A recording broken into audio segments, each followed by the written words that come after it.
Press the bell icon on the YouTube app and never miss another update.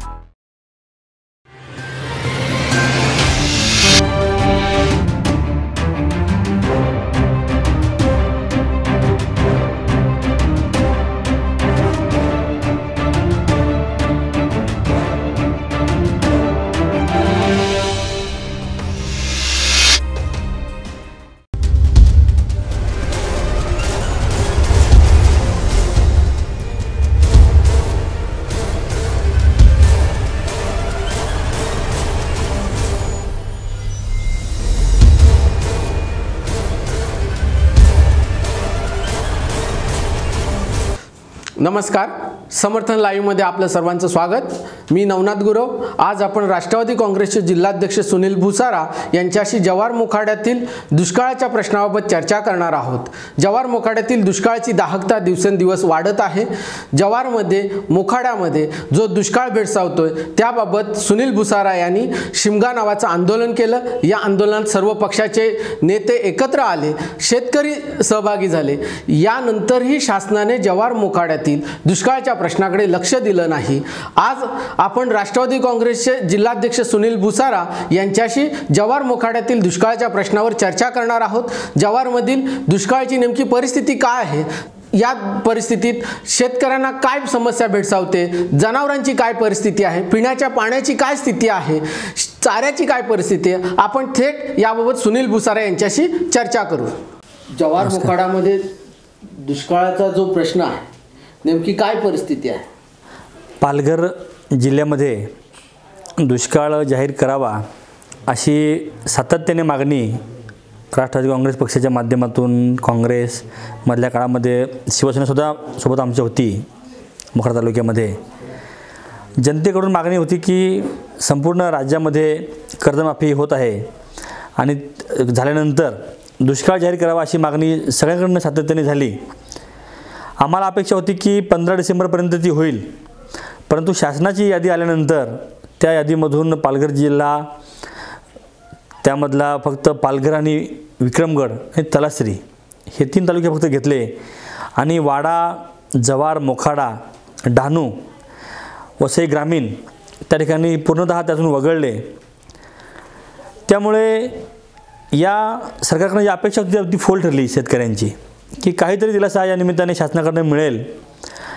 जिल्ह्याचे आदिवासी विकास मंत्री आणि जिल्ह्याचे पालकमंत्री साहेबांकडून अपेक्षा होती आम्हाला की शासनाच्या माध्यमातून झाली नाही, किमान आदिवासी विकास विभागाच्या माध्यमातून खावटी कर्ज योजना चालू होईल किंवा शेतकऱ्यांना जव्हार प्रकल्पाच्या अंतर्गतामध्ये किंवा डहाणू प्रकल्पाच्या अंतर्गत पालघरच्या या भागामध्ये शेतकऱ्यांसाठी नाविन्यपूर्ण योजनेच्या माध्यमातून चाऱ्याची उपलब्धता किंवा लोकांना वैयक्तिक काही लाभाच्या योजना की जेणेकरून या दुष्काळाला सामोरं जाण्यासाठी लोकांना एक बळ मिळेल. परंतु सर्व अपेक्षा आमच्या फोल ठरल्या. या पद्धतीने ज्या मागण्या आमच्या होत्या त्यातली मागणी तर मान्य करणं सोडाच, परंतु दखलसुद्धा साधी पालकमंत्र्यांनी घेतली नाही. आणि मुख्यमंत्र्यांच्या सूचनेवरून त्यांनी एक दौरा फक्त त्यांनी या ठिकाणी केला होता जव्हार मोखाडा विक्रमगड भागाचा, पण तो फोल ठरला. विक्रमगडचं ते स्वतः नेतृत्व करतात. डहाणूमध्ये तलासरीमधले आपले आमदार भाजपचे जिल्हाध्यक्ष पाटील धनारेंचा तो तालुका आहे, होमटाऊन आहे. खासदार गावितांचं पालघर आहे. 3 फक्त त्यांनी तालुके घेतले आणि बाकीचे सगळ्यांच्या तोंडाला पानं पुसली. जव्हार मोखाड्याची दुष्काळाची नेमकी परिस्थिती काय, शेतकऱ्यांची नेमकी पावसाचं प्रमाण, शेतकऱ्यांचं पीक या संदर्भातली परिस्थिती काय आहे नेमकी? यावर्षी संपूर्ण या भागामध्ये कोकणामध्ये पावसाचं प्रमाण फार अत्यल्प होतं. गणपतीच्या सणानंतर पाऊसच त्या ठिकाणी पडला नाही असं म्हटलं तर काही वावगं ठरणार नाही. जनरली शेतकऱ्यांना एकूण त्यांचं जे उत्पन्न असते त्या उत्पन्नाच्या फक्त 20% प्रमाणात शेतीचं पीक फक्त आलेलं आहे. एखाद्या शेतकऱ्याला समजा 10 क्विंटल भात होत असेल तर फक्त 2 क्विंटल तो जेमतेम झालेला आहे, तोही फारसा क्वालिटीचा नाही.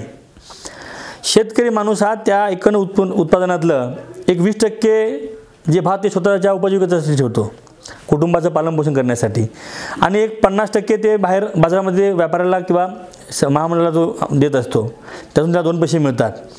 परंतु उत्पन्नच फक्त 20% आलं तर तो विकणार काय आणि स्वतःचे ठेवणार काय? उपासमारीची वेळ या भागातल्या गोरगरीब जनतेच्या आमच्या शेतकऱ्यावर आलेली आहे.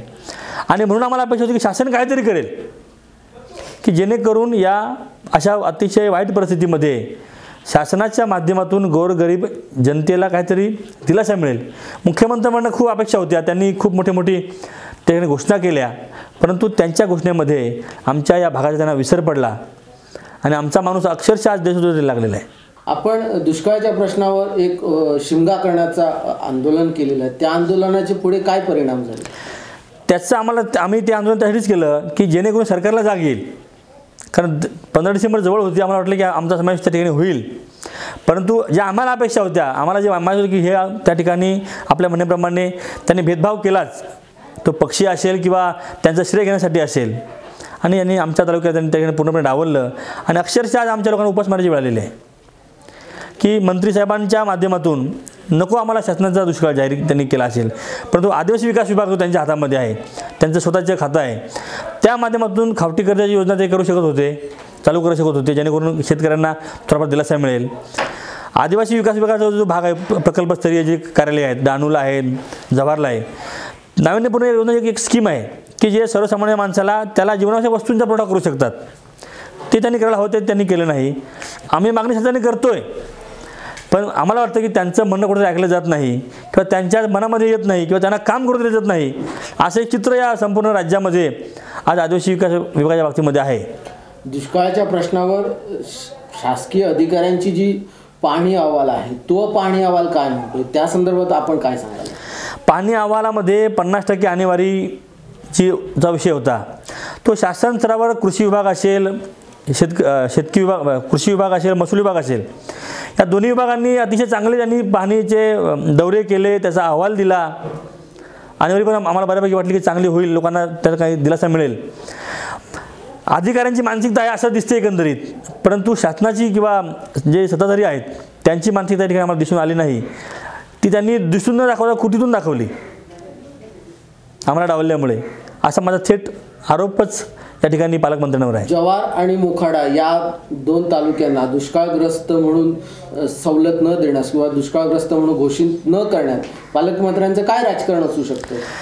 याच्यामध्ये आपल्या सगळ्यांना माहीत आहे की विधानसभा 2014 या निवडणुकांमध्ये या जव्हार आणि मोखाडा तालुक्यामध्ये या 2 तालुक्यांनी मला प्रचंड त्या ठिकाणी बहुमत दिलं होतं. जवळपास दोन्ही तालुक्यामध्ये मला मोखाड्याला 5,000 आणि जव्हारला 4,000ची आघाडी मला मंत्री मोदयांच्या एकंदर मतदानावर होती. त्याचा काहीतरी त्यांना राग असू शकतो, कारण गेल्या 4-4.5 वर्षामध्ये साधी आमसभा देखील ते घेऊ शकलेले नाहीत. जव्हार मोखाड्यामध्ये विक्रमगडला घेतात, वाड्याला घेतात, पण जव्हार मोखाड्याला आमसभासुद्धा ते घेतलेली नाही. विकास कामांचा आढावा नाही, कधी कुठे फिरणे नाही, फक्त NGOचे जे कार्यक्रम उद्घाटनाचे आहेत किंवा मागच्या सरकारने केलेल्या आश्रमशाळांचे बिल्डिंग्स आहेत याच्यामध्ये उद्घाटनासाठी फक्त येतात. त्यामुळं आपल्या जो प्रश्न आहे, माझं स्पष्ट मत आहे की ते आम्हाला सावत्रपणाची वागणूक देत आहेत. दुष्काळाच्या प्रश्नावर तुम्हाला पालकमंत्र्यांनी सावत्रपणाची वागणूक दिली आहे, विकासाच्या प्रश्नावर त्यांची भूमिका काय, त्याबद्दल तुमचं मत काय? जव्हार मोखाड्याच्या बाबतीत जव्हार मोखाड्यासोबतच विक्रमगड सुद्धा त्यामध्ये आहे की विक्रमगडला सुद्धा त्यांनी त्या ठिकाणी काही काम केलेलं नाही. जुन्या सरकारने केलेल्या वेगवेगळ्या योजना, रस्ते असेल, इमारती असतील, वैयक्तिक लाभाच्या योजनांचा विषय असेल, या प्रत्येक हा संपूर्ण मतदारसंघच त्या ठिकाणी वंचित आहे. नवीन केलेलं काम आम्हाला त्या ठिकाणी मंत्र्यांनी दाखवावं. केंद्राच्या गडकरींच्या माध्यमातून ज्या काही रस्ते, मग वाडा देवगावचा रस्ता असेल किंवा पाली विक्रमगड रस्ता असेल, हे रस्ते फक्त सेंट्रल गव्हर्नमेंटच्या, केंद्र सरकारच्या माध्यमातून कामं चालू आहेत. राज्य सरकारच्या अखत्यारीमध्ये ज्या PWD आहे किंवा आदिवासी विकास विभागाचा जो निधी आहे, या निधीमधून साधे खड्डे भरण्याचं देखील औदार्य माननीय मंत्री महोदयांनी दाखवलेलं नाही. पालघर जिल्ह्यातला जव्हार मोखाडा विक्रमगड हा जो मतदारसंघ आहे तो पालकमंत्र्यांचा मतदारसंघ आहे. हा जो मतदारसंघ आहे हा आदिवासी विभागाचा मतदारसंघ आहे. कोणत्या गोष्टी पालकमंत्र्यांकडून प्राधान्याने होणं अपेक्षित होतं? गेल्या सरकारमध्ये सुद्धा माननीय मंत्री महोदय हे आमदार होते. त्यावेळी तत्कालीन आमदार वनगा साहेब, नंतर स्वतः सवरा साहेब हे सातत्याने जव्हारचं लेंडी धरण पूर्ण करावं म्हणून आंदोलनं करायचे, उपोषणं करायचे. 2दा त्यांनी उपोषण केलं होतं, परंतु ते स्वतः मंत्री झाल्यानंतर जवळपास त्या लेंडी धरण पूर्ण करण्यासाठी आम्हाला 60 कोटीची आवश्यकता होती. त्यातला पहिला हप्ता एक 10 ते 12 कोटीचा पाहिजे होता. तो सुद्धा ते देऊ शकले नाही गेल्या 4 वर्षामध्ये. गिरीश महाजनांच्या माध्यमातून तिथे इतर ठिकाणी हजारो कोटीचा निधी दिला ते सांगतात, परंतु कोकण पाटबंधारे महामंडळाचे इथे आता उपाध्यक्ष नवीन नेमणूक झालेले आहेत. त्यांच्या म्हणण्यानुसार निधीचंच कमतरता आहे. फक्त जुन्या धरणांचे गाळ काढायचे आणि पिण्याच्या पाण्याच्या योजनांसाठी फक्त पाठपुरावा करायचा. प्रत्यक्षात एकही योजना या ठिकाणी या भागामध्ये आलेली नाही. आणि मुंबई महापालिकेने सुद्धा जे आमच्या बाजूला मध्यवर्ती प्रकरणाचं मध्यवर्ती प्रकरण जे सुरू केले धरण, त्याच्यासुद्धा जी काही गावं आहेत अजून त्या गावांना पिण्याच्या पाण्याचे प्रश्न अजून नाही आहेत. धरण उशाला आणि कोरड घशाला या उक्तीप्रमाणे त्या आजूबाजूच्या गावांना सुद्धा पिण्याच्या पाण्याचे प्रश्न उद्भवत आहेत. टँकर चालू आहे अजून पण.